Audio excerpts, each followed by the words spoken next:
In this video, I'm going to show you the basics of navigating the Solink iOS app. Let's get started. So here on the dashboard page, you can see all of your widgets, which allow you to view all of your data integrated with Solink. Now you can work with your customer success rep to set up new widgets or configure these ones here. You can filter the data displayed in the widgets by tapping the day, week, month, and year buttons up here. You can also filter the data displayed by tapping up here to change the date. And finally, you can tap here to change the location. So next we have the events page, which allows you to see all of your Solink events, including transaction and motion events. You can sort the displayed event type by tapping the event filters up here. You can search for certain events or information contained in an event with the search bar here.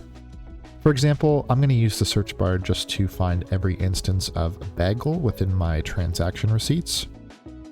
You can adjust the time frame displayed in the histogram, as well as the period of time you can sort events by selecting the timeline filters. So we have day, week, month, and year.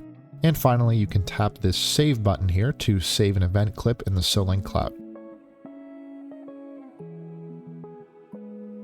So next we have the video page, which allows you to access camera footage from your locations and camera groups. So up here you have your camera groups, which you can configure with the edit button. Camera groups allow you to group cameras into folders. You can create new ones or add cameras into existing folders. And then down here you have your locations. You can tap either a camera group or a location to bring up a list of all the cameras in that camera group or location. And then you can tap any of your cameras to open the video player. The video player has quite a lot of functionality. There's a lot of tools you can use, and we have guides on how to use each of these tools in our help center. But the basics are that you can play and pause video, and you can navigate back and forth through your video by scrolling along the timeline at the bottom here.